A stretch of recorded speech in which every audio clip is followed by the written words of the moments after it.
Louvado seja nosso Senhor Jesus Cristo, para sempre seja louvado. Meus queridos e amados irmãos, o evangelho de hoje é tirado de São Lucas, capítulo 2, versos do 36 ao 40.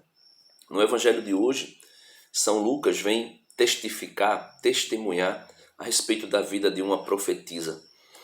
Que bom seria se no fim da nossa vida ou durante a nossa vida as pessoas dessem bom testemunho da nossa história, da nossa vida junto com Deus. Veja, o evangelho de hoje é bem interessante. É um exemplo para nós, essa grande mulher. Estava aí a profetisa Ana, filha de Fanuel, da tribo de Asser. Era de idade avançada. Vivera com o marido 7 anos depois do casamento. Então casou e viveu com o marido 7 anos. Depois desses 7 anos tornou-se viúva. E permaneceu viúva até os 84 anos. Não se afastava do templo, servindo noite e dia com orações e jejuns. Apresentou-se nesse momento, dando graças a Deus e falando do menino a todos os que aguardavam o resgate de Jerusalém.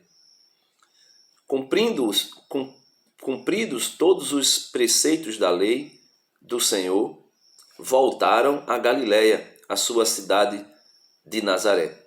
O menino crescia e se fortalecia, enchendo-se de graça, de saber, e o favor de Deus o acompanhava. Então, veja que São Lucas dá testemunho de Ana, da profetisa Ana, uma mulher viúva de idade avançada, que casou-se e viveu durante 7 anos com o esposo, depois tornou-se viúva. E ao se tornar viúva, não ficou como as mulheres as mulheres atuais, e não todas, mas a grande maioria, ansiosas, desejosas de um segundo casamento. Ao contrário, ela fez aquilo que São Paulo aconselha para nós, na primeira carta de São Paulo aos Coríntios, capítulo 7, ele vai falar sobre o matrimônio, sobre o celibato e sobre a viuvez. E ele vai dizer que os viúvos deveriam ficar como ele, ou seja, solteiro, para poder servir melhor ao Senhor, sem se preocupar com as coisas do mundo e de como agradar o esposo ou a esposa.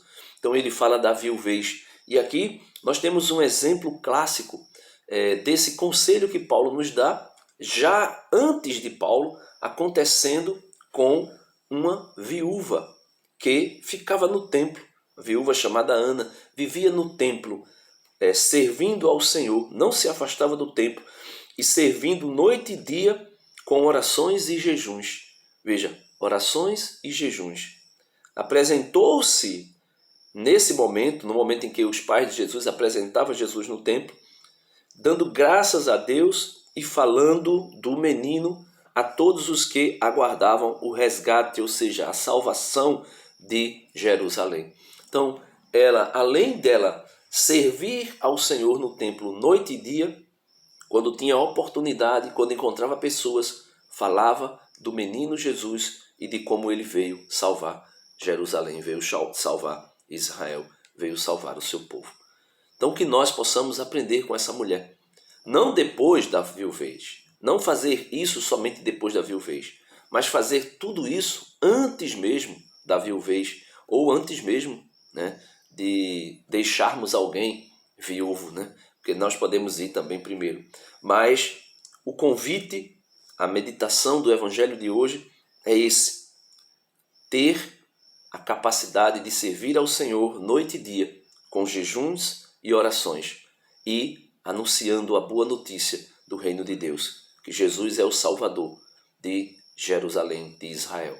Não somente a Jerusalém da época dele, mas a Jerusalém do alto, que é a nossa mãe, a Santa Igreja.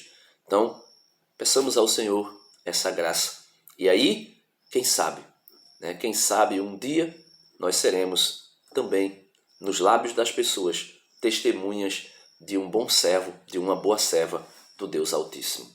Não façamos isso somente pelo elogio, mas que o elogio, que o testemunho a respeito da nossa pessoa seja consequência daquilo que nós optamos viver. Amém. Deus abençoe.